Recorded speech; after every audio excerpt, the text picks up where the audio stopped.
So welcome everybody to the introductory lesson for the SJPO class. So just briefly about myself, my name is Teddy, and I graduated from NUS High School, and I did my undergraduate at Trinity College, Cambridge, and master's as well. And then now I'm doing a PhD in atomic and laser physics in Oxford. I went to the IPHO in 2017 and APHO in 2017. And also SPHO, SJPO, and I also did SYPT and SSEF. And in addition, I also did the Math Olympiads as well. So you can ask me about that if you are interested. Yeah, and I did some research. The bottom three are research competitions. So a quick overview is that in year one to year four, you will get SJPO and SPHL. Um, But in fact, it is the year four SJPO that actually matters because that will select you um, into the school team or how your school manages it is maybe a bit different. But in essence, the year four SJPO is the most important one because that selects you into the school team. The school then sends you for SPHO. So Singapore Junior. So SJPO is Singapore Junior Physics Olympiad. SPHO is the Singapore Physics Olympiad. And that one then gets you selected to go to the national team and then to go for the international competition. So everything happens in year four, five, six. Um, However, there's a lot to learn, so it is very good that you should start early. And the earlier you start, the more comfortable you'll be with learning more and more things. In addition, there's also SYPT and IYPT that's starting from year three. And then you can also have SSCF and other kinds of research competitions. But as you can see, physics generally is a bit of a later subject. If you compare this with math, then um, you have on the math side, you have MC 8, 10, 12, and then SMO, Junior, Senior, and Open. All of this is um, so in terms of equivalence, SPHO is equivalent to SMO Open in the sense that it selects you for the national team. Um, SMO Senior, SMO Senior and Junior also selects you for um, national team, but it would only let you go to APMO. And yeah, so essentially these are the equivalents in the competitions. So SGPO itself is mostly sort of an O-level competition. So you just have four main topics, which is mechanics, electricity and magnetism, thermodynamics, and then oscillation waves optics. And in terms of math, you basically just need vectors, trigonometry, and in principle, you do not need calculus, but there are one or two problems that will benefit from using calculus. Um, so this class is for, there's no calculus in this class, and also all the math will be also taught from a year one level. This is the link to a syllabus. If you just search SJPO syllabus, this is what you'll get. So the breakdown is roughly the mechanics and electricity and magnetism are the biggest topics, and then the other topics make up about a quarter. So in terms of mechanics, this is um, yeah, so it incorporates things like Newton's law of motion, forces, collisions, impulse, momentum, torque, center of mass, springs, gravity, projectile motion, and so on. And electricity and magnetism. So in terms of statics, there is electric charge, electric field, voltages, capacitance, and circuits. And for magnetism, um, you can have AC circuits, you can have inductance, and charged particles move in magnetic fields, and solenoids and other kinds of objects, as well as induction. So thermodynamics is more about heating things up, so heat capacity, expansion, conduction, radiation, as well as ideal gas related processes. Um, yeah, all these make up thermodynamics, and then the rest are oscillation of waves. So oscillations, pendulum, springs, waves, sound, optics, interference, that kind of thing. So this, as you can see, there's quite a lot of topics, and each one of them, of course, there's a lot of nuance and a lot of practice questions to do. We are now in January, so we will start with mechanics first, which is the biggest topic. And then once you have picked up the math skills needed, and everything will go faster. So here are some questions that I often get asked. Um, if you have any questions about the topics, you can ask now. You can ask in English or ask in Chinese.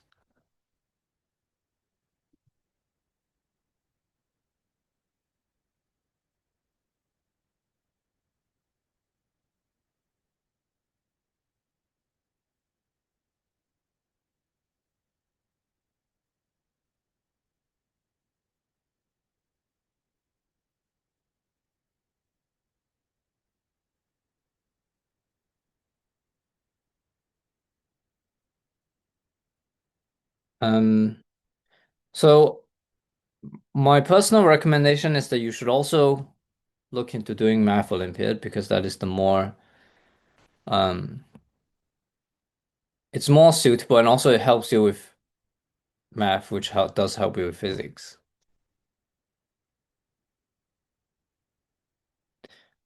Okay, so if you have no questions for now, oh, there's some other things. Other FAQs.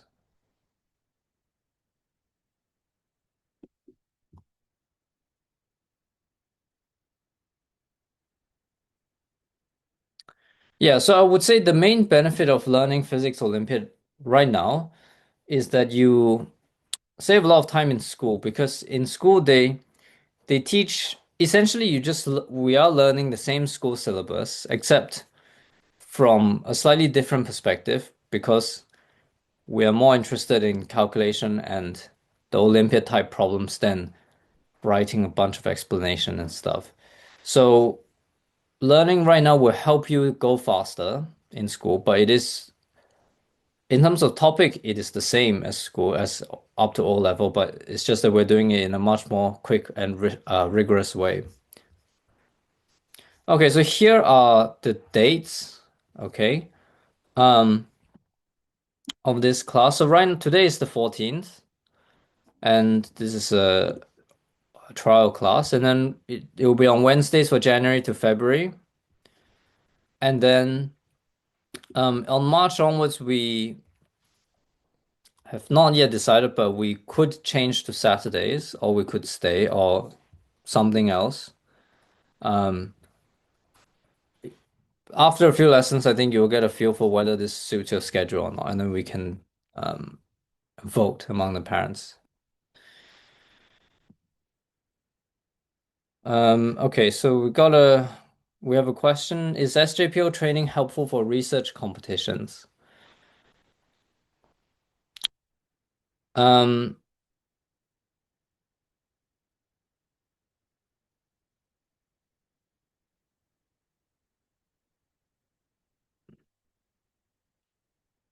I would say that, oh, okay, so it depends on your research, but I would say it does if you're doing a physics or a more theoretical physics research project. So the reason is just because that you know more, and you exercise doing very long and difficult calculations as part of Olympiad, and similar to calculations that you need to do in research as well.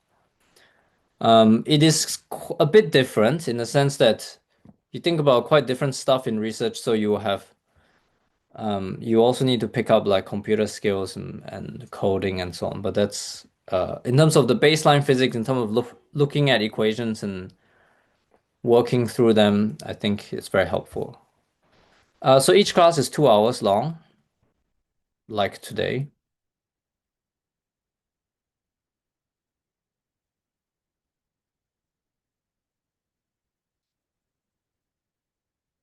Yeah, 2 hours long. Okay. All right. So the class is $50 per hour. Why is that a trio? Oh, sorry, that is a typo.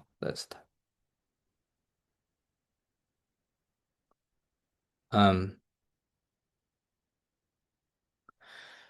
okay, another question. How much time will being competitive in Olympiad take? I would say in in the first 4 years, being competitive in physics Olympiad takes relatively little time. Um, in a sense, because I just think that the way the school teaches physics is just too slow. So I think any reasonable person should be able to follow along and just learn more physics. Like just knowing more things is linearly more helpful for Olympiad. But in the last 2 years, so year five and six, then it becomes a full-time thing. So you're not allowed to go for Math Olympiad and Physics Olympiad at the same year for IMO and IPHO. And that's because to do one of them well, you will need to do it full time. So you will do um yeah, as in it takes I don't know, maybe like in it at the end in year six, I think it takes like 5 or 6 hours a day. Um you will get excused from classes to just do physics training and so on. So it's very low at the start and then it ramps up towards the end. But you will find out whether um you've been selected to do the school team and national team and so on.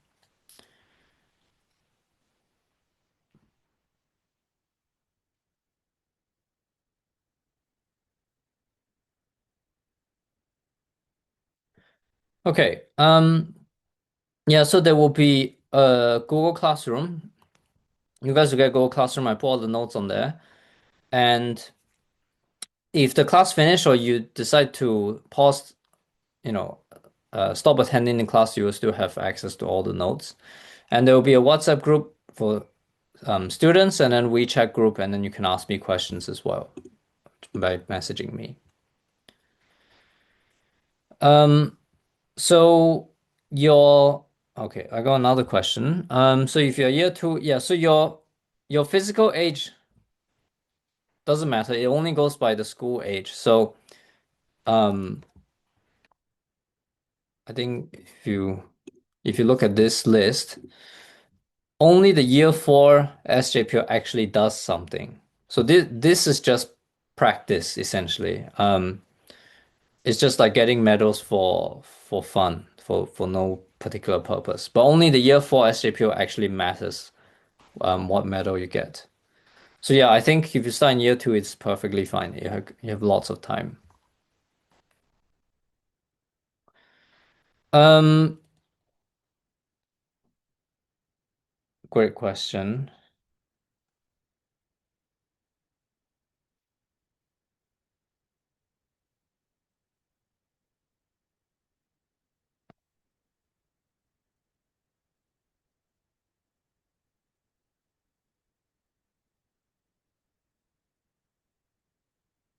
I think so.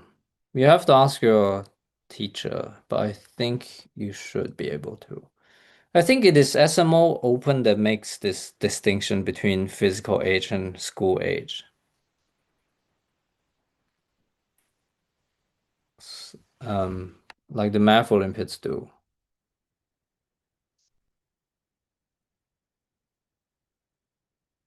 Okay, anyways, right. So the schedule now is that we will start with mechanics and then um SJPO is in May, so somewhere in March and April we will start doing practice papers. And then SPHL is like the next round of competition, but they are technically distinct. Um, we do past papers for that as well, and then the next after that we'll start with the next topic, and then it rolls around to the next year, um, practice paper, exam, and then topic, and it keeps going round and round.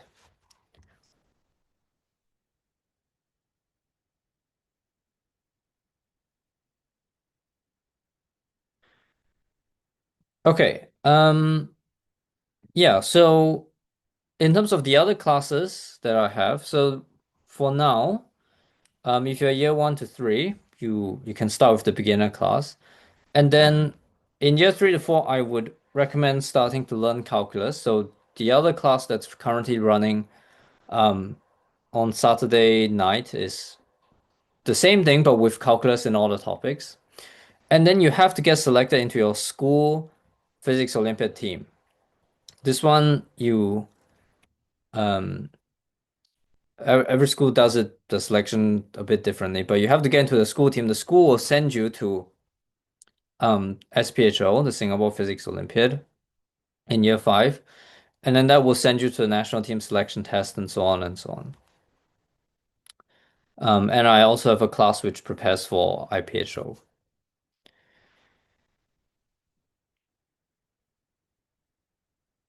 Okay, so that's all for now. Does anyone have any other questions?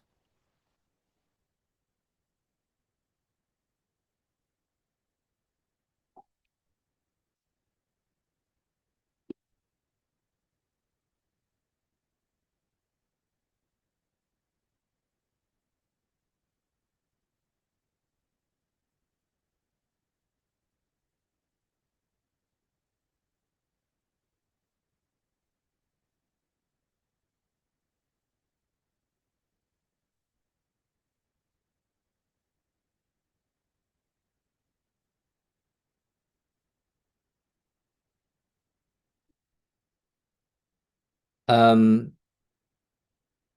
so why focus on math is because as so you will see later on in this class and as in future lessons, you will see that we do lots and lots of very long calculations and things like factorized polynomials and inequalities and things. And you just need to be quite good at doing math to do this calculations. So essentially, doing Math Olympiad helps you with math and helps you with physics and the sciences in general. Yeah. And also because you can, so in the physics system, you can only go to IPHO in year six. You can only take the Singapore Physics Olympiad in year five, and you can only get selected for that in year four. So nothing really happens right now. But for the math system, if you're really good, you can go to IMO this year. I mean, not this year, but there's no age limit on doing anything. Um, so that's where young people can show their talent.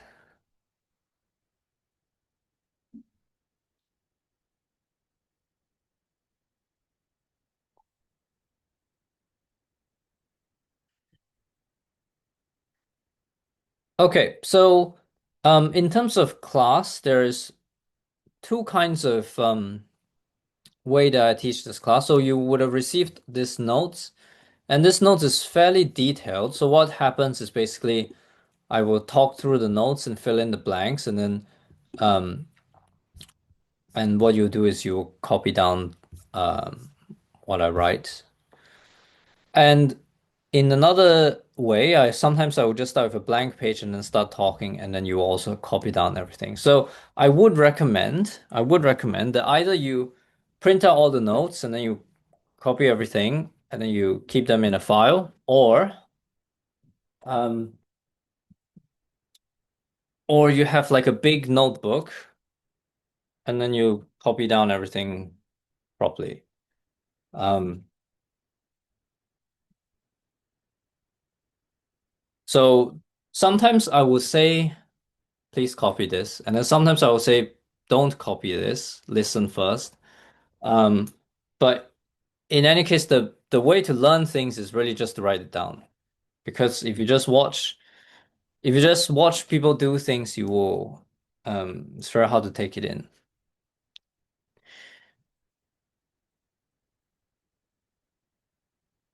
Yeah, so do get a notebook if you decide to start taking the class.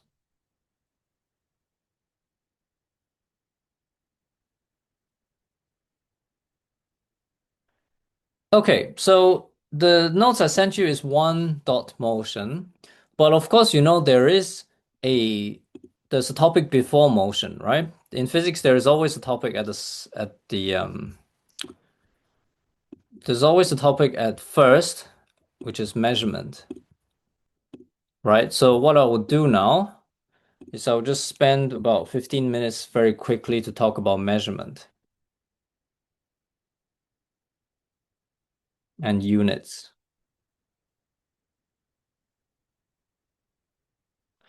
Right. Can anyone name me some units?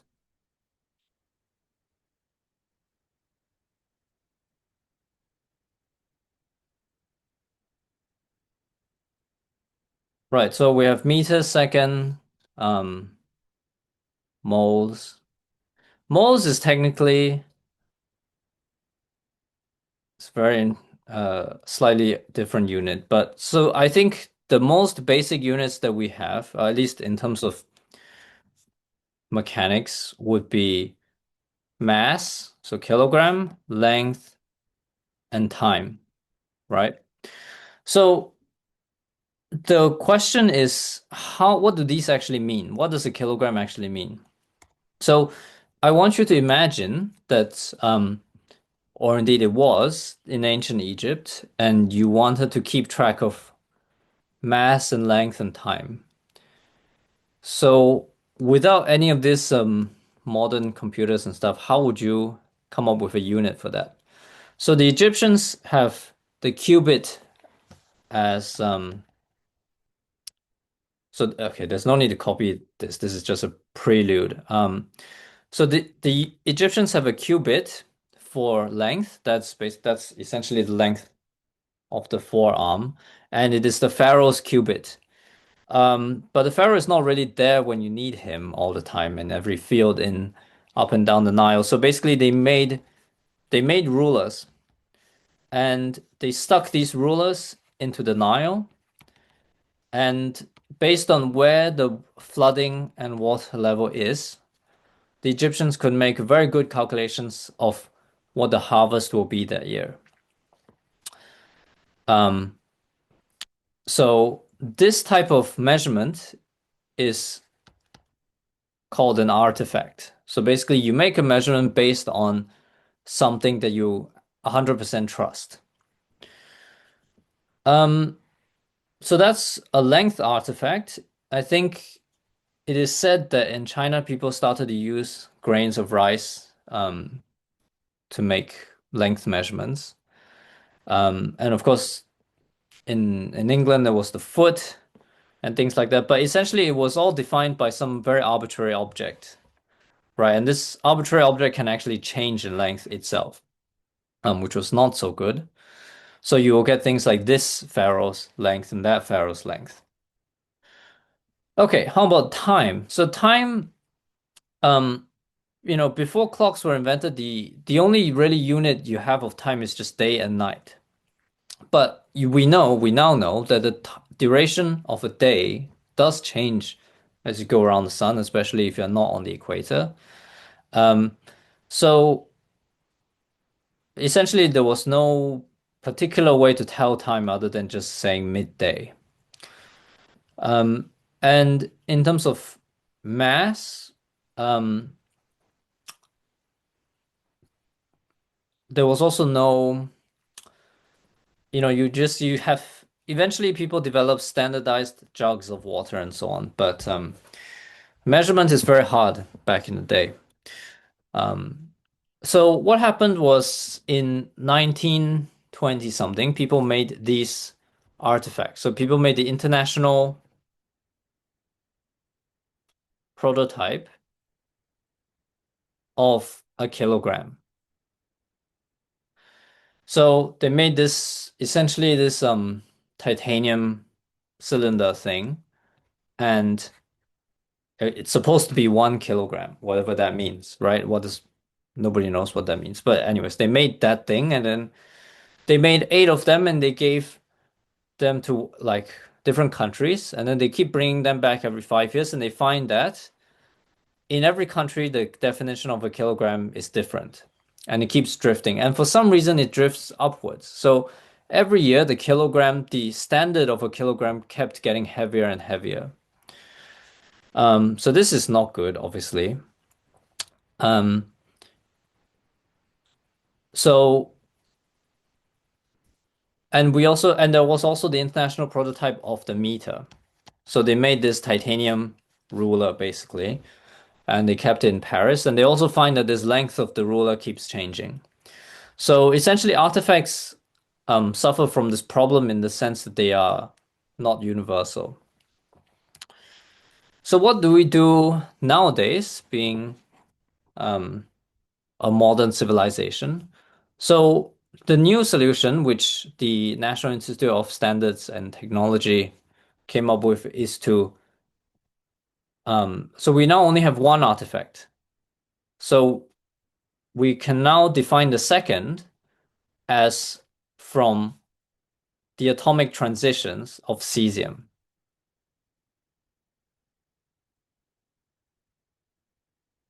So basically, they can get a cesium atom, they can trap a cesium atom at nanokelvins, and they can use a laser to keep on exciting and de-exciting it, and they can count how many times it does it, and then they define a second from something like 9 million of those. So yeah, so this is the atomic clock, and nowadays we have rubidium atomic clocks and um, uh, things made from other elements, and the accuracy of this is about 10 to the minus 16. 10 to the minus 16 seconds in a second is the current accuracy of an atomic clock. Um, so, and people are always working on better and better improvements. So there is, I think, technically the new standard now is 10 to the minus 18, right? But the idea is that there is some atom that you need to pick first. Now, luckily, physics and laser technology has also advanced so that there are atomic clocks working with different atoms. So in a sense, it no longer really depends on an artifact, or rather any artifact will do. And then the what people did is they defined the speed of light. So if you Google the speed of light now, you get 299,798 something. Um, um, Okay, so you get 91. I just copied down numbers for you, but you don't have to write it down. So from 9 billion transitions of the cesium atom, and then you define the speed of light to be this many meters per second, and therefore from a second you define meter. So in other words, we have somehow the speed of light is no longer something universal, but somehow something that's defined by humans. And I imagine that one day when the accuracy of GPS and whatever demands more than 9 digits, they will stick more digits on the end of the speed of light. But in any case, neither of these are the limiting accuracy of things. Um, so that's the meter. And nowadays they define the Planck's constant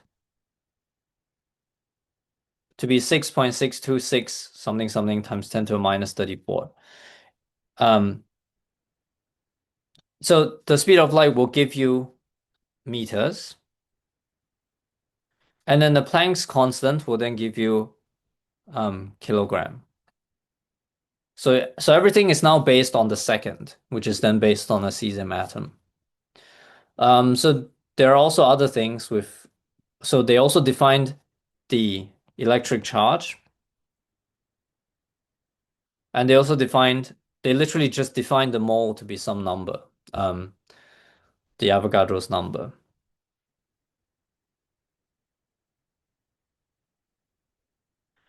Um, Let me copy down all these numbers, although it's not particularly necessary. So Planck's constant is the constant of quantum mechanics. So it is found that in quantum mechanics, when you look at, for example, a hydrogen atom alone, and you look at the effects that it can do, we find, for example, that the angular momentum comes in multiples of this Planck's constant, divided by 2 pi. So it's somehow a universal constant of the quantum scale, and so on and so on. So nowadays, essentially, the units of measurement are defined from the second and then from these predefined massive numbers. So they they agree with previous, of course, they agree with measurement, but they're literally just defined to be this number. Um, you may know from your phone that you can't scroll your calendar before 1900, right? Has anyone tried? You're not allowed to set your calendar in front of 1900. And that is because when this number is fixed, it was defined to be to make the seconds, the number of recorded seconds from the year 1900 to 1910, like the average of that. Unfortunately, so this is the second, so this number is also an artifact. Um, because the year 1900 is not really here when you need it, right? So um, we no longer have access to the year 1900. So this number is also a bit, in fact, out of line with today. So there are things like leap seconds and so on that are used to fix the GPS clock. Okay, so why do I want to tell you all of this? Because I would like to stress that it sounds like measurement is just a pedantic sort of definition chasing um, thing. Like it doesn't seem to do very much. But the fact is that essentially, most of the time you will see that physics is basically math with units. And what these units are is very important. What about the candela? The candela also got a number. It is now 1 over 683 watts per steradian. You can find all this on Wikipedia. So, so yeah, so did they find numbers for everything? So why is unit so important? It's because if you know the units, you also kind of know the physics,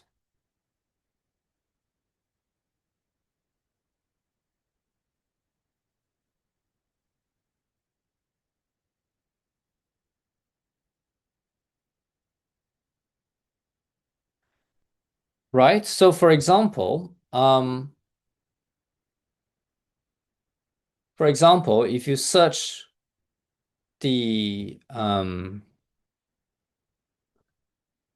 yeah, okay. So for example, if I gave you a number, the diffusion constant of um of a gas, for example, is 10 to the minus 5 meters square per second.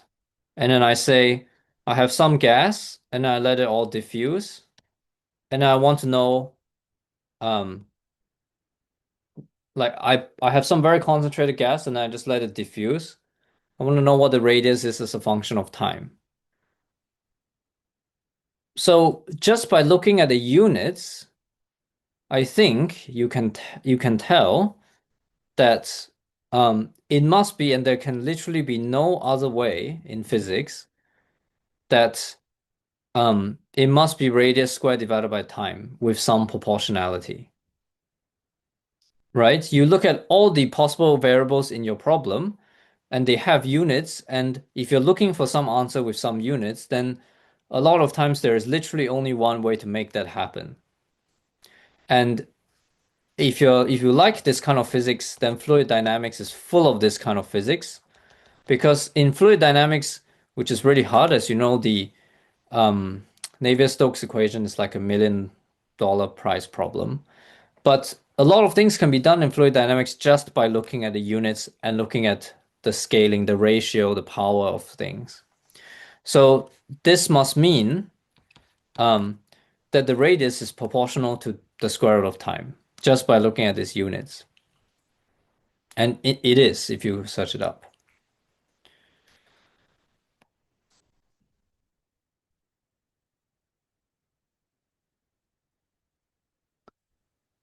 Um, yeah. And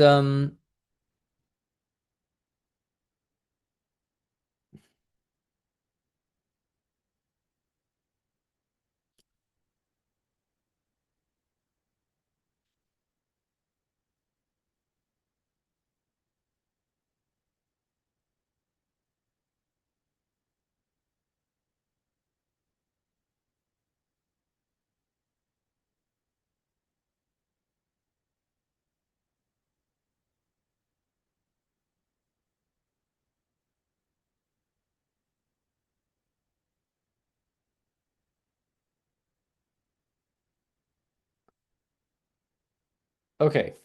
Um, so from this, probably one of the most famous things um, you might have heard about is the thing called the Planck length and the Planck mass. Has anybody heard of that?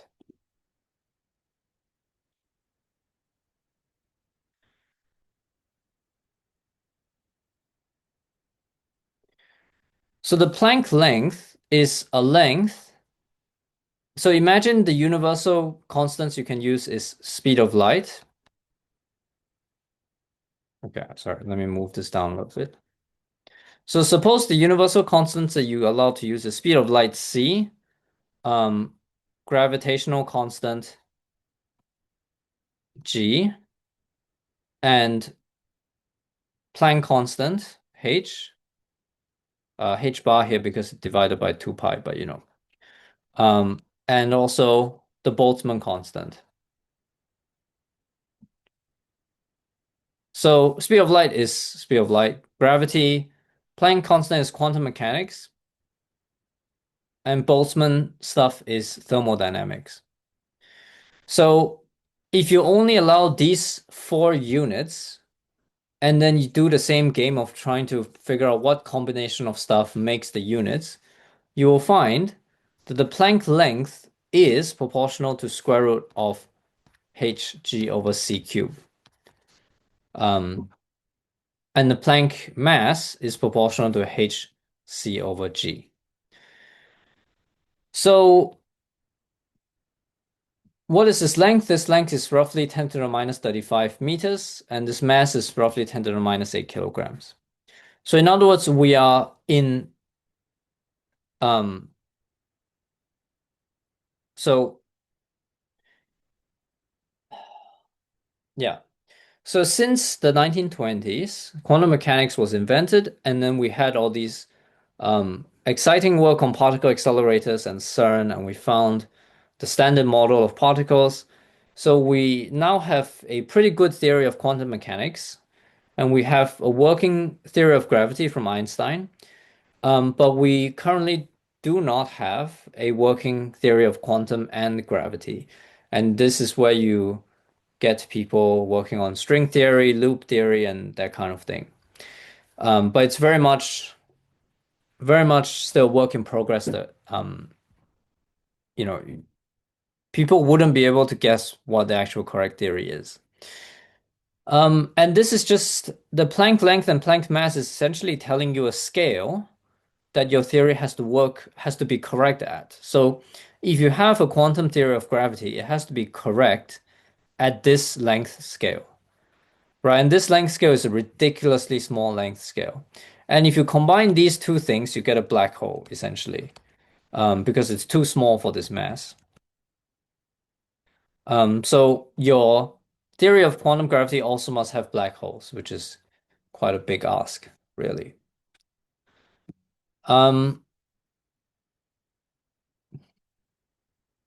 okay, so in other words, looking at the units can really just give you formulas, and looking at the units can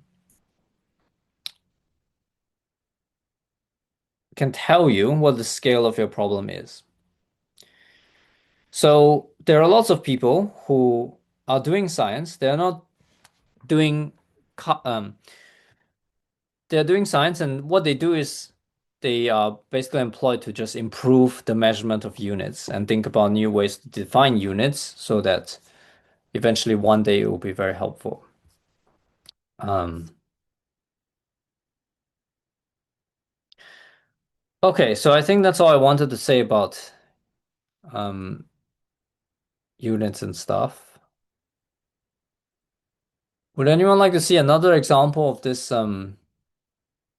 this making the units together problem?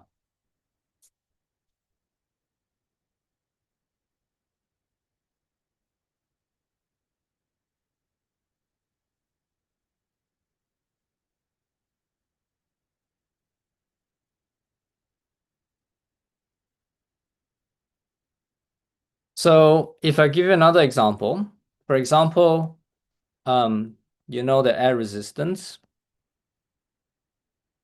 is proportional to the square of the velocity.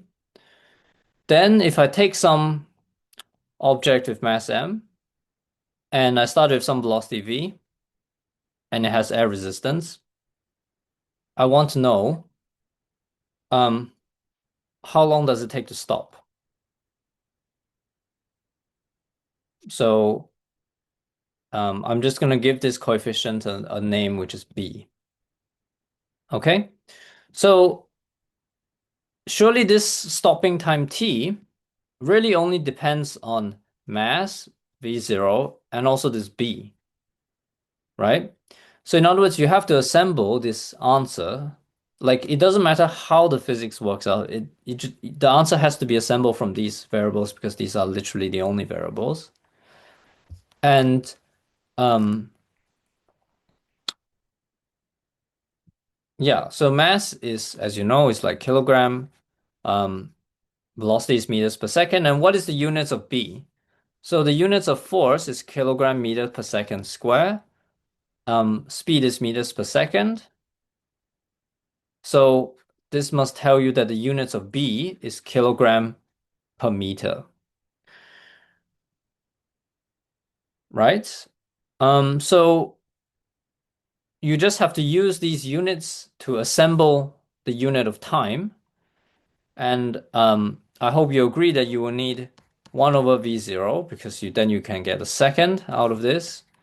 And then you get a 1 over meter, which you need 1 over B, right, to cancel out the mass. And then you get 1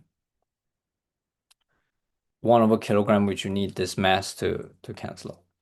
So in other words, the time necessarily is proportional to mass divided by speed divided by this coefficient.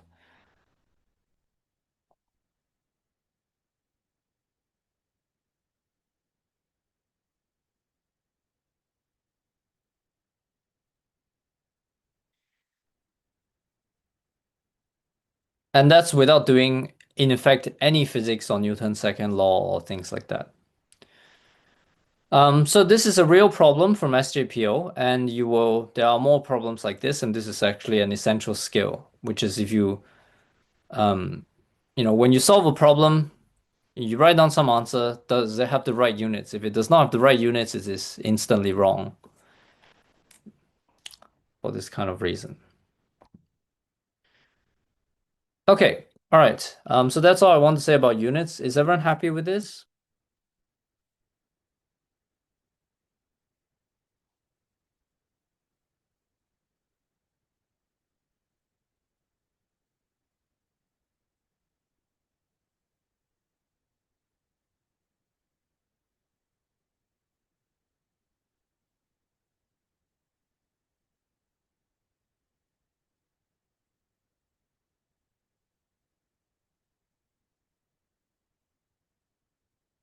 Okay, so normally in a 2 hour lesson, we will have a 5 minutes break in the middle.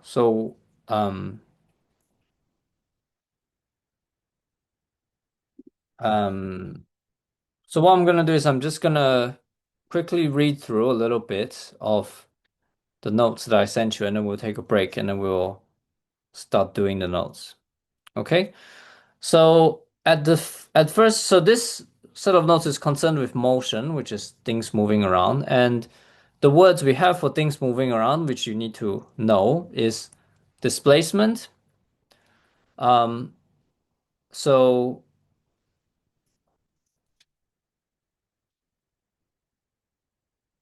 yeah, displacement is essentially where you are compared to where you were. So it's how far your current position is from your starting position, and it can be positive or negative or zero, or it could just be some arrow in um, two or higher dimensions. So it's essentially, think about it as represented by an arrow.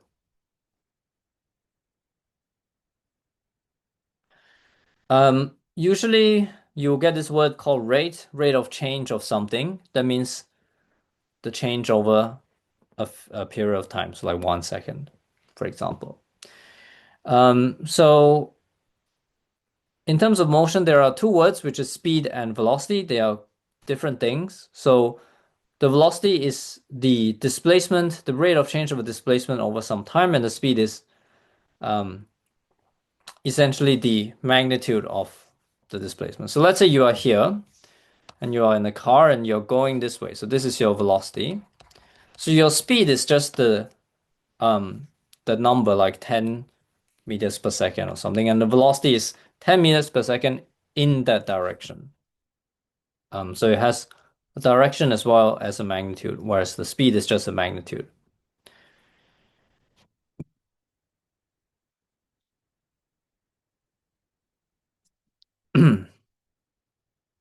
Um, and sometimes if you're lucky, the motion will be uniform, so your velocity will be constant.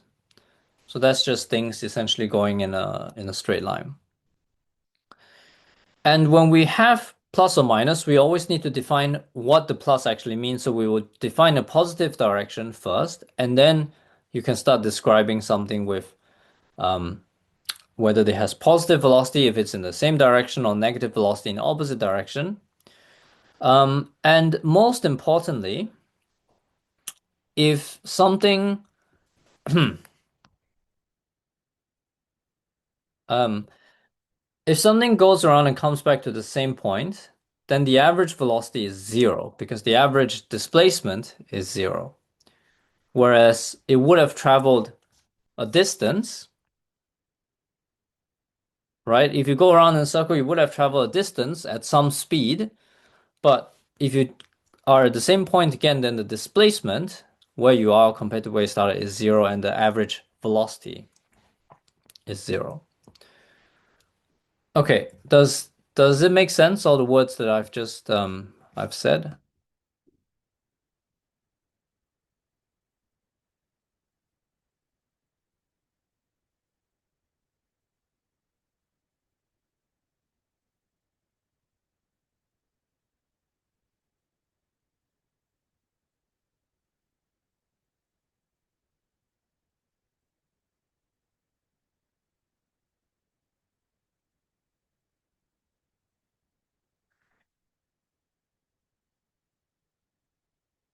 Okay, great. So, um, very good.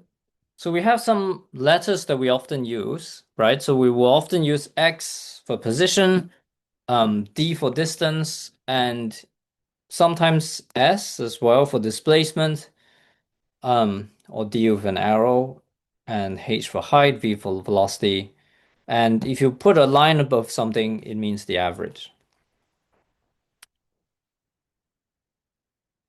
Um,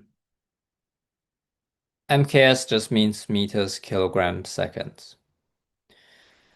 So the average velocity is literally the change in displacement per time over the entire motion. So it's literally just how much you have moved divided by how much time you have elapsed. So if you come back to the same point, the average velocity is zero.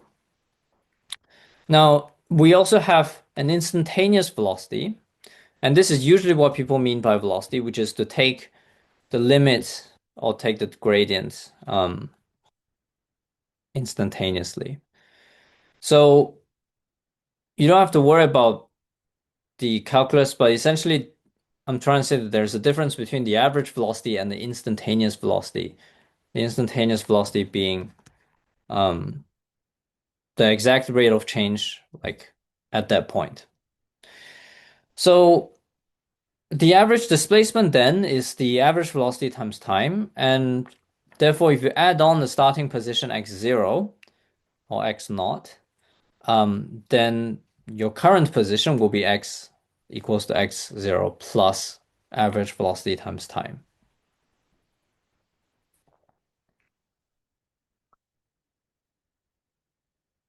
Great.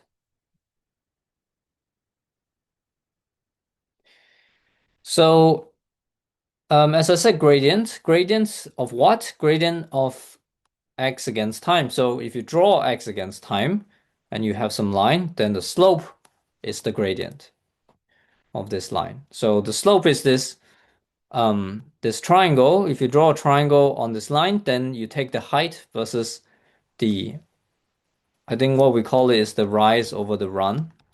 So the vertical bit divided by the horizontal bit, that will tell you the slope of this graph. And with that, you can find the velocity. And if this is a curved line, then what you have to do is to draw a tangent line. Something like this. So you get, if it's a curved line, you are going to get different slopes at different points. By the way, when I draw these things on the screen, you should also try to copy it down on your notes.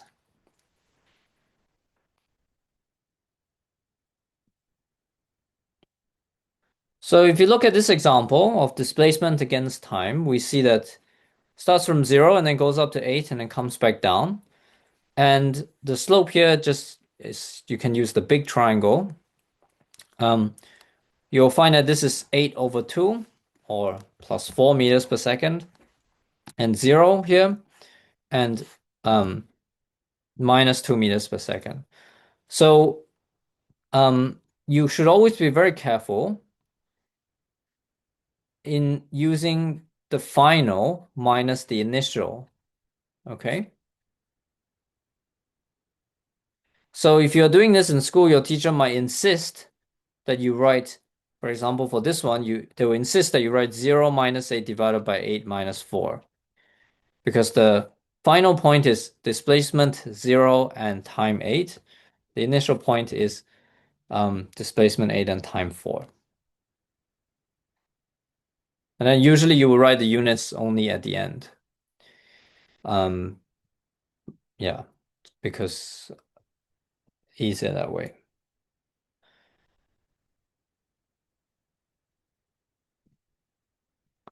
Right, so this thing in the end has come back to the same place. It has in the end displacement 0, so the average velocity is 0. Yeah.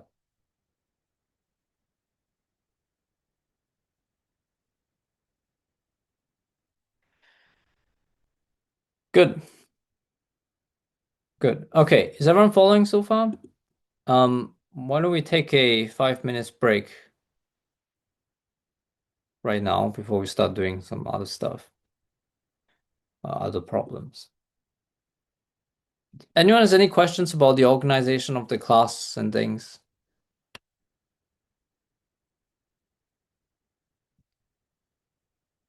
Okay, then let's take a break, and I'll see you in 5 minutes.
Hi everyone, welcome back.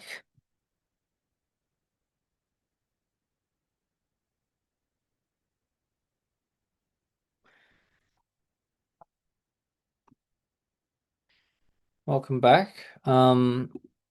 So we're gonna continue talking about um, average velocity, displacement, time, acceleration, and so on. So you probably have heard of most of these terms before, and just let me know. Just say something in the chat if you need me to slow down or if you need me to speed up. Um, so the main thing I want to say about this class is that the more you engage with the class, the more you get out of it. So the more feedback that I get, the more I can, tailor it to your needs. Um, yeah. And also, if you have questions, just ask in the chat, and then I will answer them. Okay, great. So here are some example problems. A car travels 1200 meters in 60 seconds. Its average velocity is 20. A person walks 320 meters at an average velocity of 1.25 meters per second. It takes 256 seconds. Okay, great. Now acceleration. So acceleration means that the object velocity is changing. So in the same way that velocity is the rate of change of displacement, acceleration is the rate of change of velocity. So positive acceleration is that the velocity goes up. Zero acceleration is that the velocity stays the same, and negative is if it goes down. And at this level, you will not have to deal with changing accelerations. So you will essentially always get straight line graphs for velocity. Okay, acceleration is the units meters per second square. Okay. Um, and G is the special letter we use for gravity, for the acceleration due to gravity. So just note that these all have plus and minus signs on them. So if a velocity is negative and then the acceleration is positive, so you will get the number will get less negative. So just be careful about that. So the average acceleration will be the total change in velocity over some total time, and the instantaneous acceleration will be the gradient of the velocity against time. And if you want to know, it means that the acceleration is the second derivative of the position with respect to time. But it's okay, we don't have to do, yeah, as in the formulas don't require you to do any differentiation. So, and again, we can also rearrange the formulas to get that the change in velocity is the acceleration times time. So here we essentially always just assume a constant acceleration. So we can just use average acceleration and instantaneous acceleration the same way. Good. And in the same way, the acceleration is the slope of the graph of velocity against time. And now we have 9 graphs. So the first 3 graphs are the same as we said just now. So acceleration makes the velocity go up, say the same or come down. And we then have corresponding graphs for the position. Okay, so I just want you to stare at this for like a minute. And yeah, just stare at this for a minute. And I'll explain where these come from.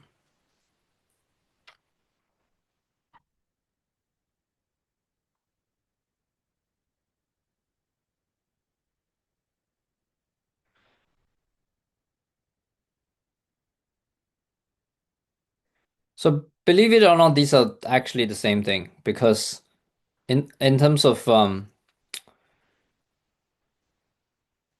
like they're just parts of the same graph. Because if you just drew enough time, then this will go up eventually.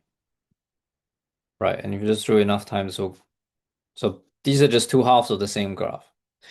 So what does the first graph say? It says that the velocity, which is, as you know, the slope of the position and time graph, will increase. So you can see that the slope is getting bigger and bigger as I go in time. Or in the bottom graph, less and less negative. Okay. In the second one, the slope is the same all the time. So there's no change in the velocity, and therefore the acceleration is zero. And in the third column, we have that the slope gets more and more negative.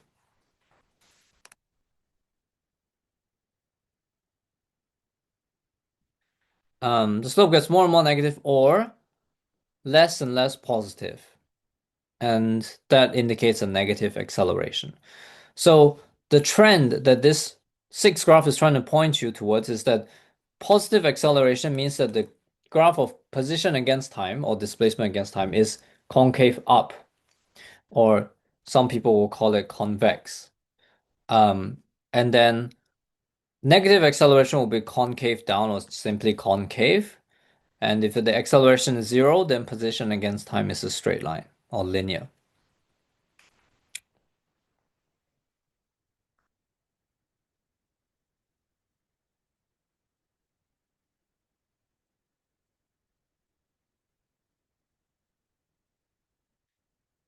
Cool. Very good. Is everyone done with this page?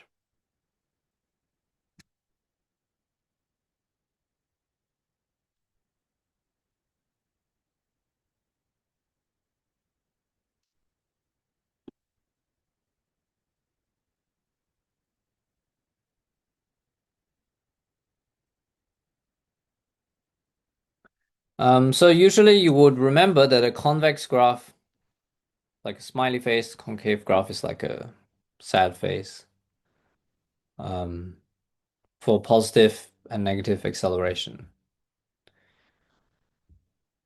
So if I draw you a graph, which is something like this, so displacement against time is something like this, what would you say? So the mental image that you would have is that um, this car. So first of all, you define a positive direction. So I'm just going to define this direction to be positive. So this car, right, um, initially has a high displacement and then the displacement goes down. So initially it goes with a negative velocity, right? Um, this area has a negative velocity.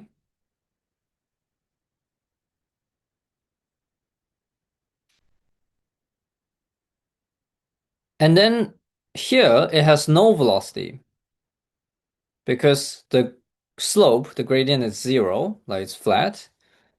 And then it starts to have positive velocity and it starts to go back up. Not go back up, but go back to the right.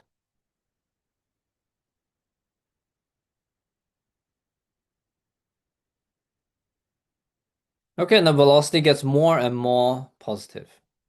And overall, this has positive acceleration.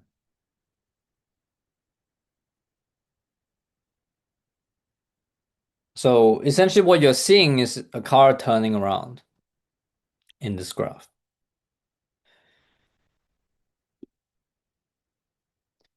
Okay, is everyone happy with this?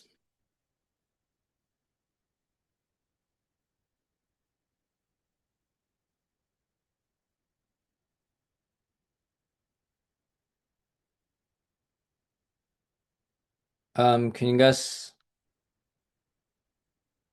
do react or type something? So just now we were looking at the slope. The opposite to looking at the slope is looking at the area under the graph. So um, this corresponds in principle to an integral, but all you need to know at this point is just area under the graph. So the displacement is the area under the graph of velocity against time, whether it be a rectangle or triangle or trapezium or whatever. Um, and what does it mean area under the graph? So like if this is an axis and this is the zero line, then it's the area between the line and the zero line. Okay? And if it's below, then that's a negative area. So if you look at this example, right, we have a velocity versus time graph that first goes up and then horizontal. So in the first 2 seconds, you can calculate the area as half base times height. That's the area of a triangle. And you will find that essentially what this example is trying to prove to you is that there's a formula which is half acceleration times time square. Okay, for constant acceleration is the area under the graph. Okay, the middle picture for time 0 to 4, we can also find the area of the triangle, half 4 times 10, and that's 20, and that is also half 2.5, which is the acceleration times the time 4 square. And for the last bit, the velocity is constant, the acceleration is 0, and the displacement is just 10 times 2. The velocity is 10, and the time is 2. And the area is just the area of a rectangle. So we see basically two kinds of objects, triangles and rectangles. And triangles are represented by half acceleration times square, and rectangles is velocity times time.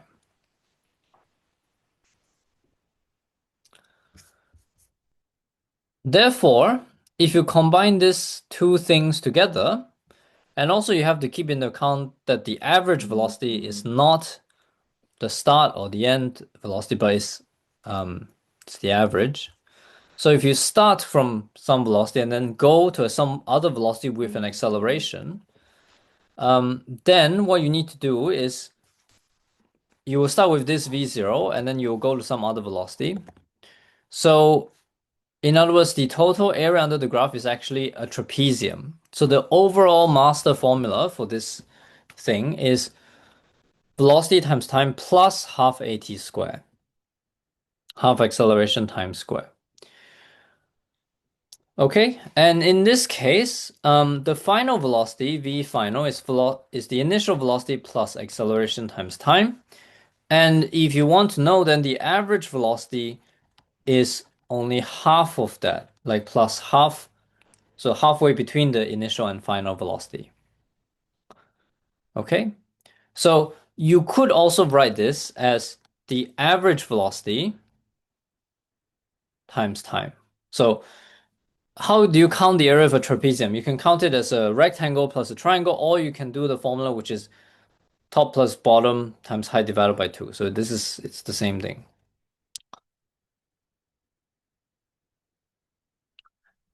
Okay, so if you start at rest, so this bit is trying to say if you start at rest, then so the starting velocity is 0, then you just have half, your average velocity is just half the final velocity.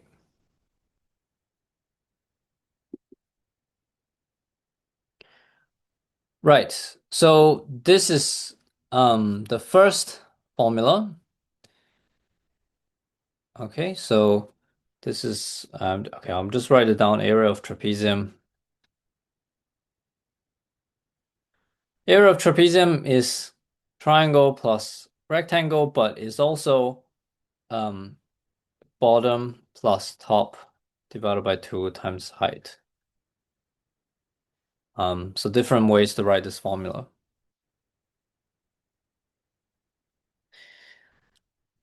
Okay, great. So right now, I just want to do a little recap, okay? So we always assume constant acceleration A.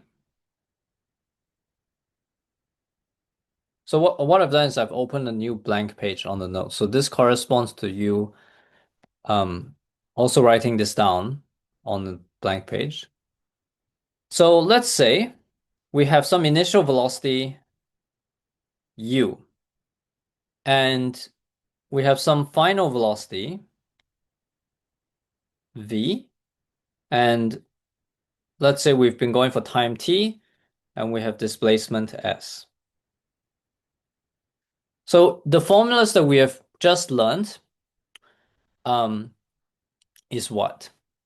Is the final velocity is the initial velocity plus acceleration times time, right? And we also have learned that the displacement is the initial velocity times time plus half acceleration times square. Or, or you can take the average velocity, initial plus final over 2, which is the base plus top over 2 times time. Okay? So these are the two formulas that we have right now.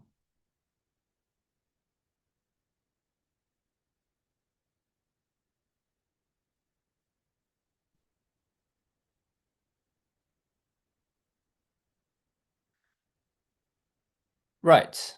What I would like you to do using this is that I would like you to prove,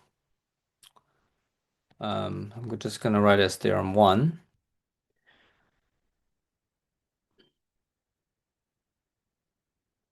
So I would like you to prove that v squared equals to u squared plus 2as.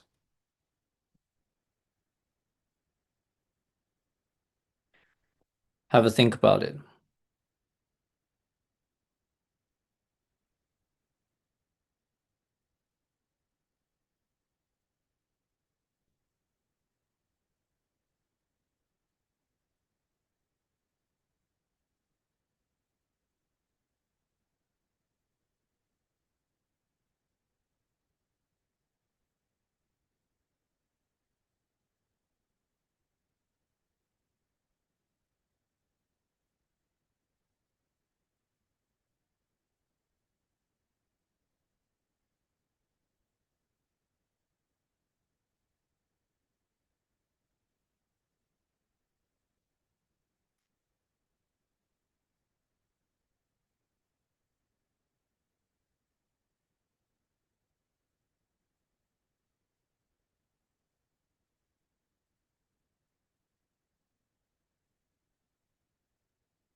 Right.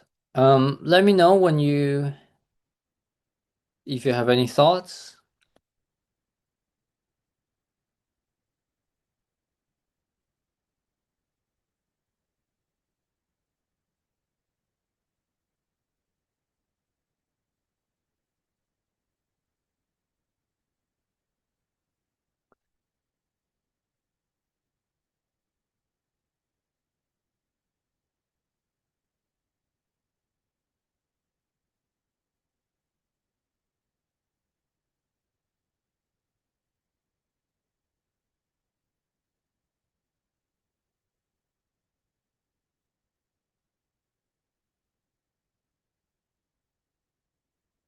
Yeah. Okay, yeah. A couple of people are getting it. Very good.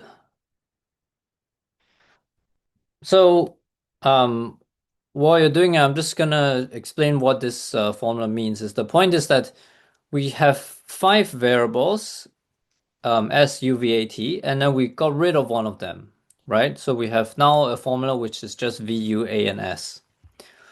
Um, so in other words, the 5 variables is too many variables. So if you just know 4 of the variables out of 5, you can find the remaining one. And indeed, actually, if you know 3 out of any 4 variables, you can solve for the remaining ones. So, yeah. Okay, so I'm just going to, yeah, so I'll start with the proof. So the proof is, so to do the proof properly, you will start with the left-hand side. So we would substitute in the first equation, so u plus at squared. That's u squared plus 2uat plus a squared t squared. And then, I mean, if you look at what you want to get, you just take out the 2a, right? And then you get ut plus half at squared, and that is literally s. Okay, so when you write this proof, we here we went from the left side to the right side. Of course, you could also go from the right side to the left side, but essentially you have to write this proof in a logical way, so you can't just like randomly be substituting things left and right. Um, so we present a flow. Okay, so yeah, so we got rid of time as a variable. So if the question doesn't want to know the time, like it doesn't ask you for the time, then it's faster, most of the time faster to use this formula actually. So this is a formula that I like very much. Um, if we know any three out of four variables, which is u, v, a, and s, we can find the other one.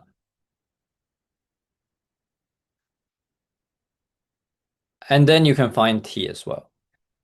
So actually, I think you just need three out of five variables in this set.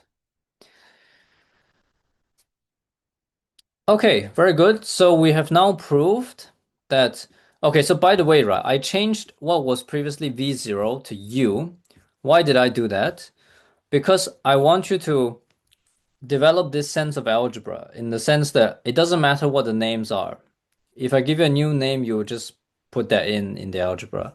So when you memorize formula, um, for example, you will memorize what I wrote in the red box, but then the question will come and the question will use things like V1, V2, V3, or the question will use like, I don't know, A, B, C, D, E, F, or something like that. So the question will use different letters, but so I want you to basically exercise that when you memorize the equation and then you have different letters, you got to put them in correctly and so on. So yeah, so this, um, good. So we have proved that v squared equals to u squared plus 2as, or in the previous notation, it was v squared minus v0 squared equals 2ad. So especially in the case of gravity, we know the acceleration, which is roughly 9.81. Um, then we know actually you can easily find the velocity as you fall, right? So if you just start from free fall, you will find that the velocity is square root 2g h. If you just get rid of this and then you fall from some height h, you'll find that the velocity when you hit the ground is square root 2g h. So for example, so let's say g is 10. If you fall a height of 5 meters, the velocity you hit the ground with is 10 meters per second, and so on. Yeah. So technically there is also possible to change acceleration in time, and this is called the jerk. However, it's not used. Yeah, it's not used at all. All right, very good. So now we look at some example problems. So what I would do is I would do one of these problems with you, and then I would leave the rest as homework, and then we move on to the next bit. Okay? So first we have a position and time graph. So they would like you to describe what the object is doing between 2 seconds and 4 seconds, and what is its velocity.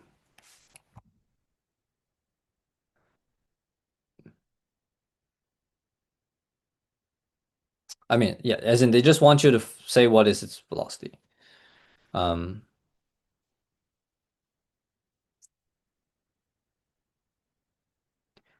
so I don't require you to write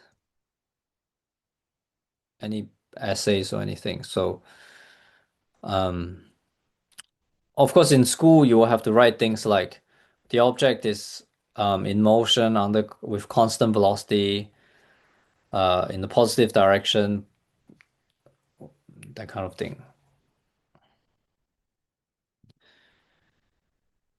Um,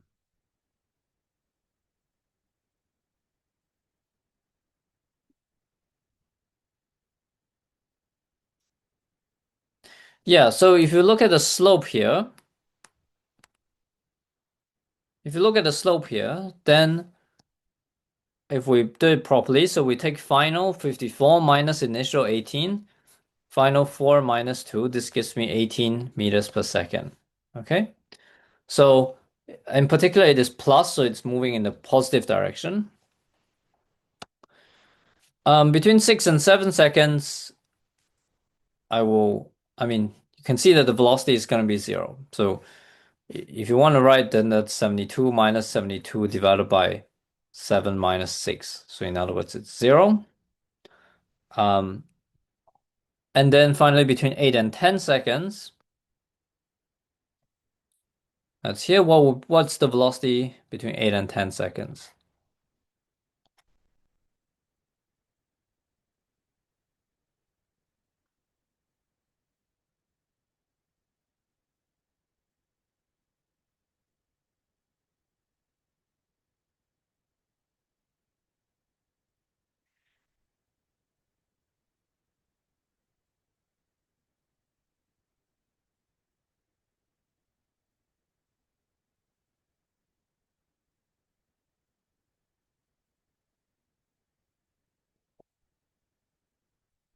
You have to be careful reading the lines because this is not 36.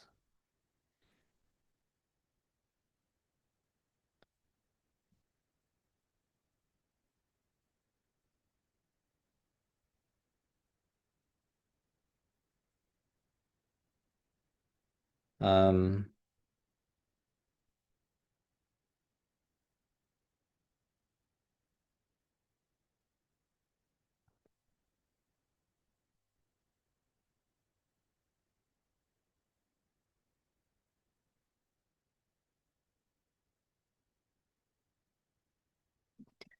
sorry, so what are these two velocities? The starting and the ending velocity?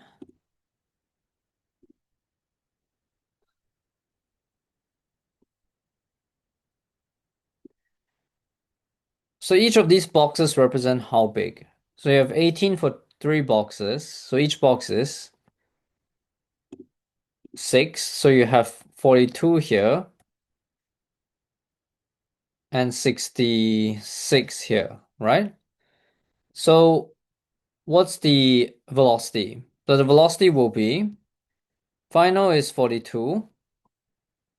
Um, Initially 66, and then the final time is 10, the initial time is 8. So this is minus 12 meters per second. Good. Now I will ask you some additional problems. So I would like you to tell me, in this region, is the acceleration, so we have three curved regions, all right? Um, is the acceleration positive or negative?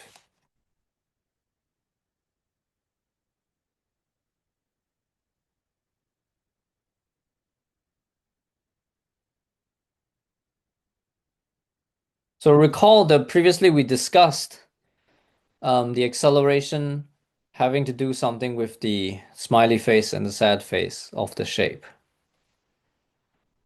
So the first one is a smiley face, and you will deduce that this is a positive acceleration.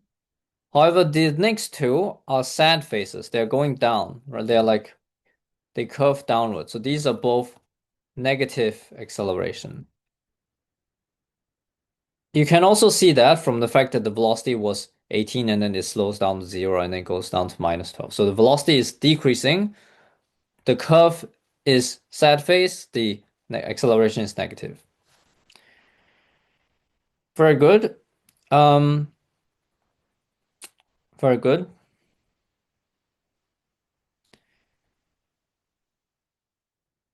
Now, now my question is, what is the acceleration? What kind of information do we have? So let's say I just talk about the first one, okay? I would like to find out what is the acceleration. What what information um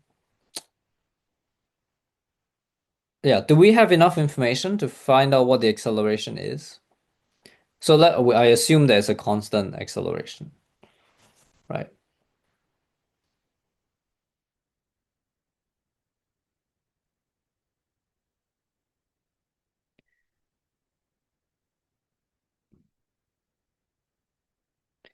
Right. So the initial speed is not known. Yeah. So if the initial speed is not known, then um, okay, but we know the position, we know the time, we know the final speed. Is that enough, or it is not enough? Yeah. So um,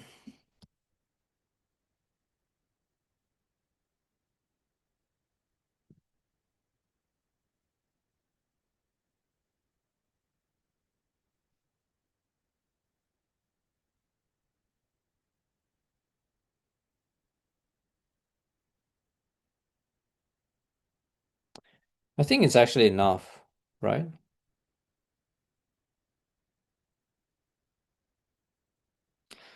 So think about it this way. Think about it this way. Okay. So I'm just gonna put an A star here. So we want to find this acceleration. We know that the displacement is 18, the time is 2, the final velocity is 18 because we calculated this red bit, this straight line, and it was 18. So we do not know the initial velocity and we do not know the acceleration. Can we find all of these things?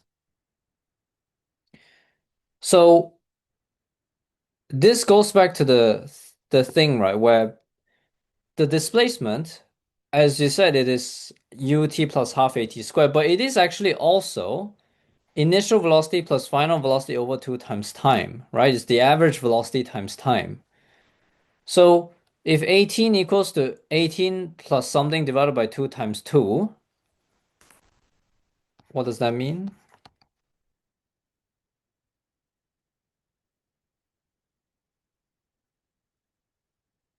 Right, so this means that the initial velocity is 0. So in fact, what I want to say is that this other formula oftentimes is forgotten, and then you will go around trying to solve the quadratic with quadratic formula and so on, and that's um, quite silly. So yeah. So u is 0. So now that you know u is 0, v is 18, t is 2, v equals to u plus at. What is the acceleration?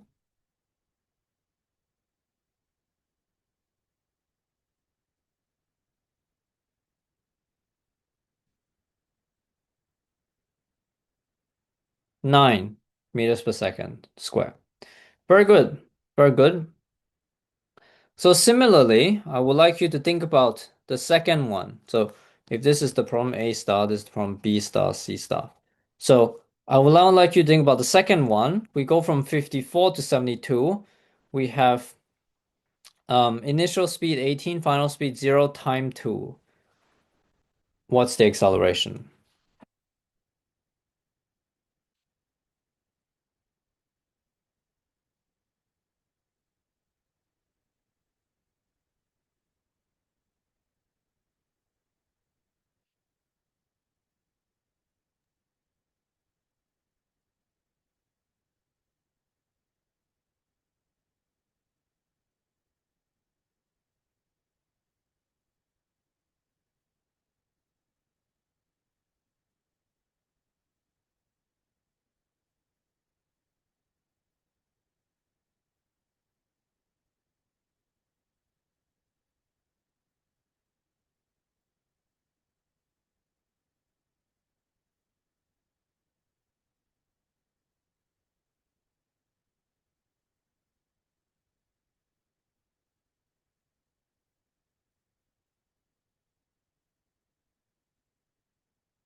So, first of all, I think some people have noticed that these two are the same. It's just upside down, right? It's like 2 blocks by 3 blocks. So it's just minus 9. But anyway, we do the working properly. So it went from 54 to 72. So the displacement is 72 minus 54, which is 18. We know that the time duration is from 4 to 6. So 6 minus 4 is 2. We know that the final velocity is 0. The initial velocity is 18. What is the acceleration? So just for the sake of it, we will use a different formula. We will use v squared equals to u squared plus 2as. So the final velocity is 0. The initial velocity is 18. And then the distance is 18. So this tells you that the acceleration is minus 9. Of course, you can follow the same working as the one before, or you can just observe that it's upside down, so it's minus 9. Um, good. Okay, the last one, C. Yeah, now do the same for C star. I'm running out of space here. I have to do it on a new page.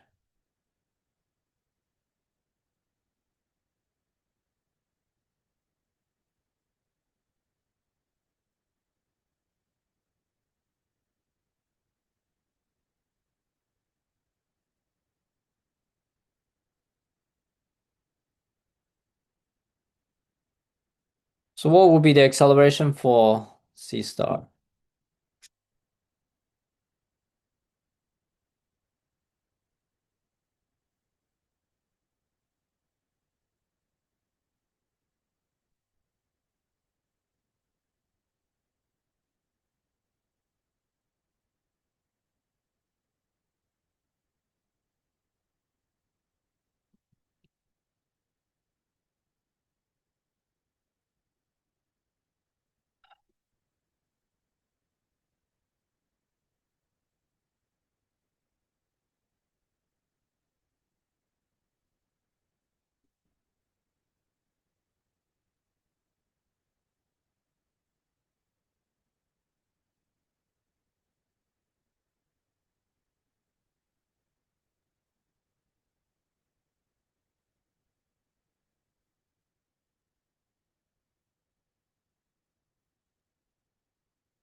Right. So how long? So we see that it goes from 72 to 66 meters, and the time taken is 1 second, right? From 7 to 8. So let's just write down all the data that we have. So we went minus 6 meters. The time is 1. The final velocity, as we know, is um, from part C is minus 12. The initial velocity is 0. So what is the acceleration? So if we just follow v equals to u plus at, this implies that the acceleration is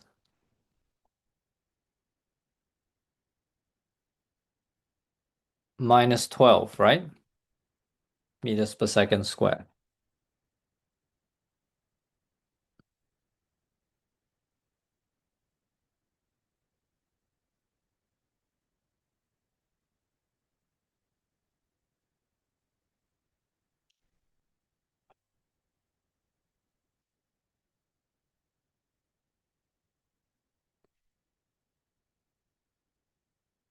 Okay, very good, very good. At this point, I just want to mention something else, if you are interested to hear about it. Can anyone tell me what's the sum of odd numbers?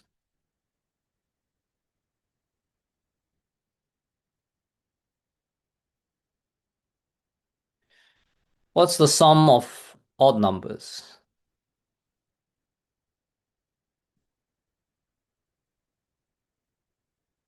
Sum of odd numbers is a square, right? So 1 plus 3 is 2 square. 1 plus 3 plus 5 is 3 square. 1 plus 3 plus 5 plus 7 is 4 square, and so on. So if I write this as 2n minus 1, this is going to be n squared. Okay, good. Um, right. Now, so I want you to think about instead, um, let's say we have a car, okay, with acceleration, let's say initial velocity 0,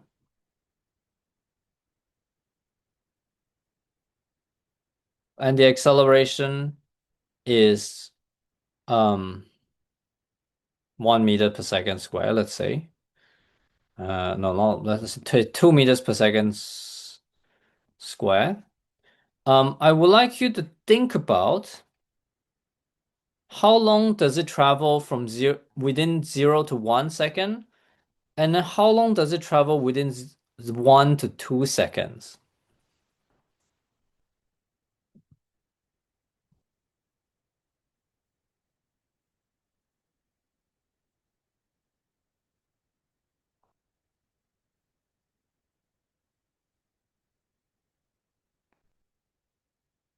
Like, what's the distance that it travels from 0 to 1 second, and what's the this displacement that it travels from 1 to 2 seconds?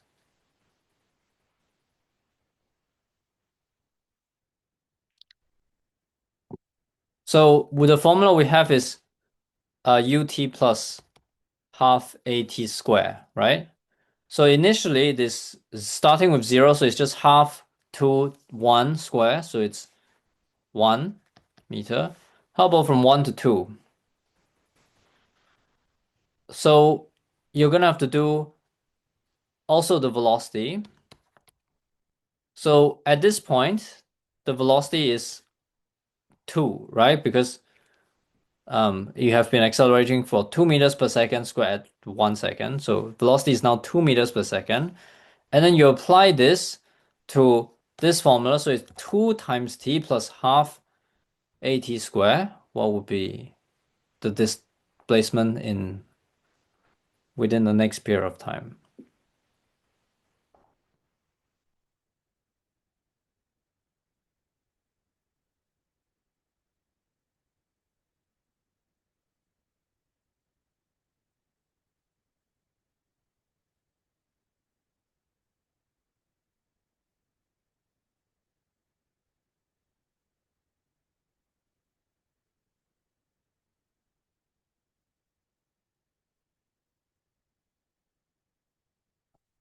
So I think you'll find that this is 2 times 1 plus half to 1 square, which is 3, right?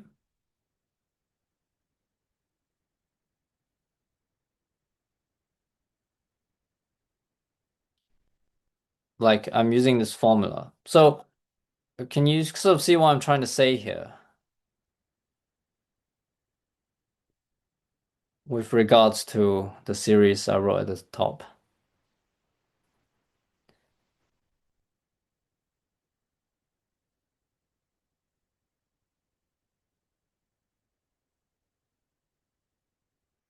How long does it travel from 2 seconds to 3 seconds? If you do the calculation, it's going to travel 5 meters and so on. So in other words, so this appears sometimes in questions, which is it asks you how long did it travel within this range. So not from the front, not from the very start, but just within some bit. And um, yeah, I'm just trying to tell you that the distance traveled every second is an arithmetic series.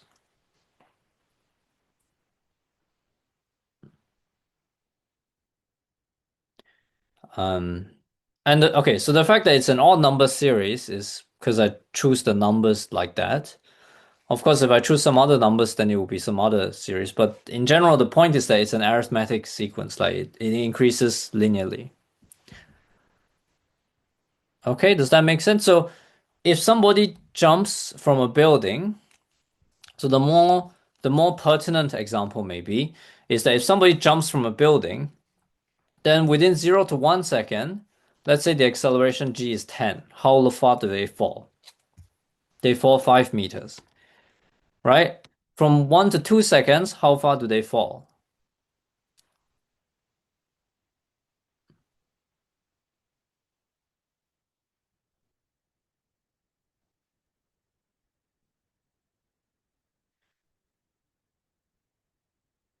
they fall 15 meters. So it scales. This thing scales with the acceleration, like it just multiplies.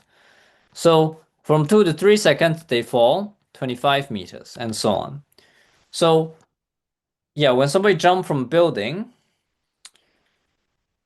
every second they will go through one, two, three, four, like one, three, five, blah, blah, number of window panes, something like that. So that's sort of the intuition you should have for a constant acceleration, that it's a sum of arithmetic sequence. Good. So what I would like you, I mean, there's no need to write this down if you don't want to. So I will leave the rest for you as homework. They are all straight lines, so it should be straightforward. And there's also this bit about drawing a graph. I think you can have a go at doing that. So how homework works is that you do it and then you like take picture or you can scan it and then you can send it to me, um, like on WhatsApp or something. And then I can give you some feedback if you send it to me early enough. Of course, if you send it to me like 10 minutes before the class, then um, I don't really have time to look at it. So yeah. Um, good, good. So so just to recap, we now have a bunch of equations, right? We have v equals to u plus at. We have s equals to ut plus half at squared. We have s equals to u plus v over 2 times t, and so on. And you are going to be asked to solve problems essentially with different combinations of variables. And you should choose the best equation, the fastest equation that gives you the answer. Why? Because at the end of the day, you're going to do a multiple choice competition, so you need to be fast. Um, of course, you can do it slowly. That's fine, but yeah, you should know which equations to use because sometimes they don't need you to find the time or the final speed or something, and you can save some time. Okay. So and also, of course, you must respect all the positive and negative signs. So in other words, I think this should be relatively straightforward in the sense that you just plug in the numbers as labeled, and if you do it properly, if you have been keeping plus and minus signs, then whatever comes out as the answer will have also the correct plus or minus signs. So you need to decide, first of all, what direction is positive. So a lot of times it's already given to you, like if there's an obvious direction which is positive, that's fine. And then if it's on the other side, it will be negative. If it's moving the other way, it will be negative.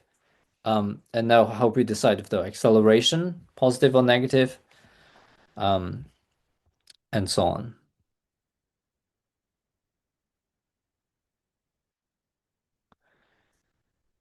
Good. All right. Does anyone have any questions at the moment?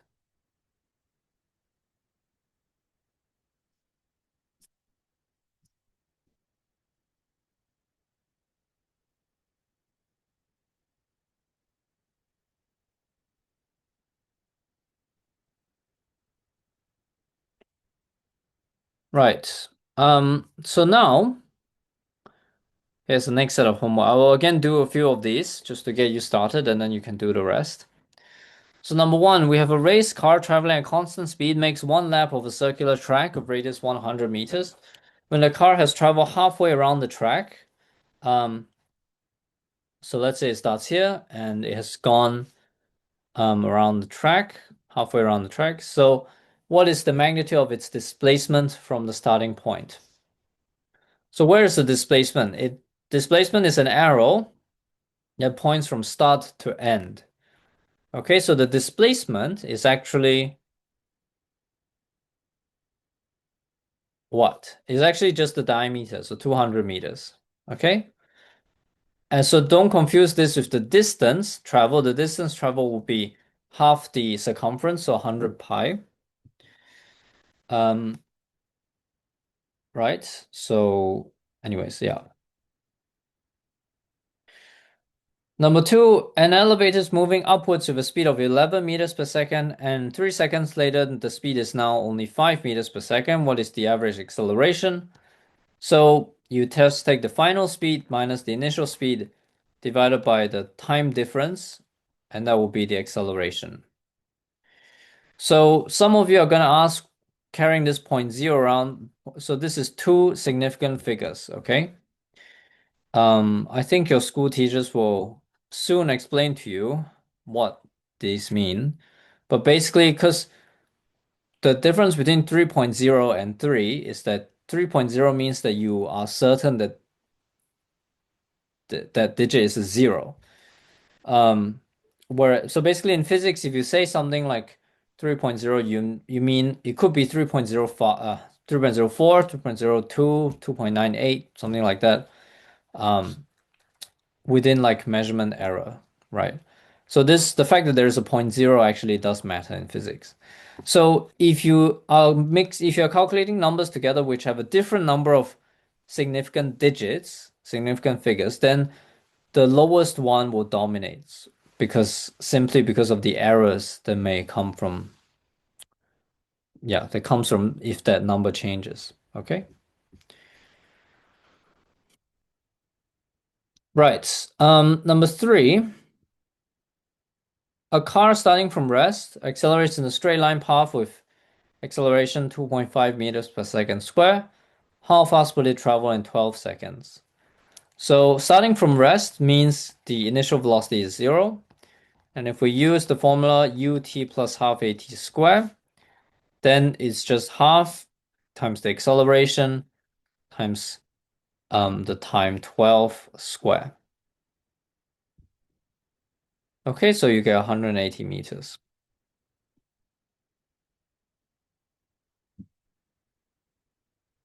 Good. Um, is everyone happy so far?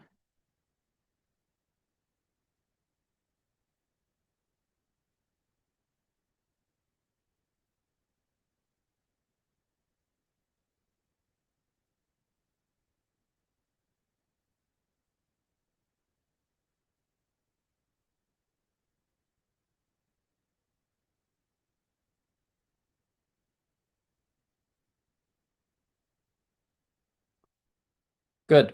Now, I would like to just um say something else again. So, oh, is this school physics or Olympia physics? Um, so what I'm trying to say is there is no difference between school physics and Olympia physics other than Olympia physics. I mean, this is at the questions we're doing now is school physics, right? But what I'm trying to do is I'm trying to get you to look at them in a more mathematical way. Um, so eventually we will get to the difficult. So the difficulty level has got to start from zero and then go upward. So eventually it gets to Olympic difficulty level. But you use these formulas exponentially many times. Okay, so I want to give you a hint for the remaining question. Some of the remaining questions. Um, so this comes from. So let's say I want to throw some object up in the air. So I start with some velocity u, and I say I want this object to reach the height h. Okay, and the gravity is g. Let's say upwards is positive. Um, I'm wondering what is the speed that I need to um yeah, how long does it take to get up to the top? And what's the speed that I need to get it up to the top? Um, so what I want to say is that this is actually exactly the same problem as dropping a ball from the top and then asking how long does it take to drop to the bottom and what is its speed and um what is its speed at the bottom, right? So essentially, um, the equations of Newton's second law and of motion are time reversible. So you can simply just flip around all the velocities and run the time backwards, and you can solve the reverse problem with the same answer. Okay? So at least for me, it's much more intuitive to think about some object falling down starting from rest rather than um, some object starting from something and then ending up at rest. Does that make sense?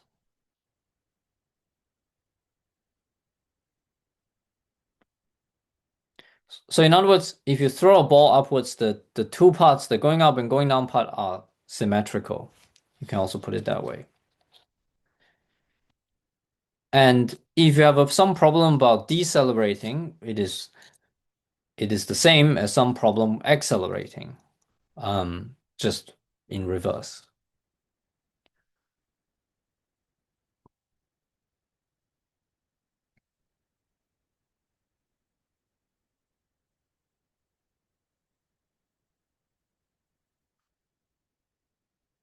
Okay, so we already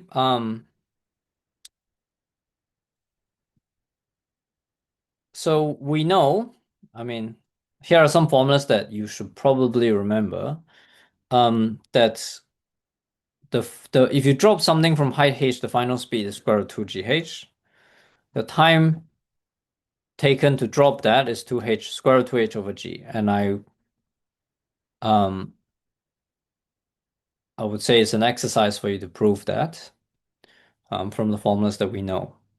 And if you do that, you may or may not agree with me that it's an easier way to think about the problem on the left. If it is, then good for you. If not, it's also fine.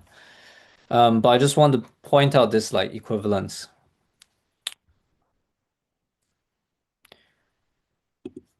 All right, good.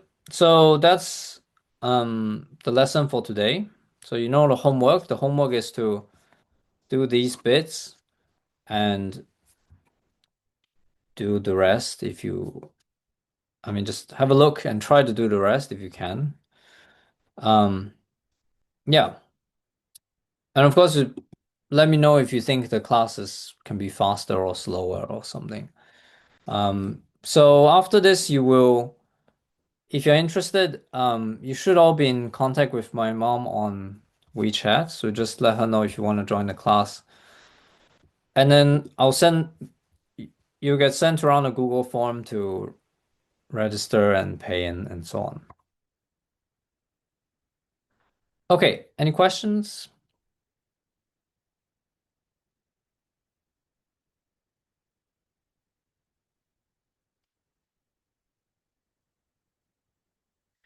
Good. I hope you enjoyed that. Um, you probably find that I'm from the more mathematical side of physics. That's the sort of intersection that I enjoy.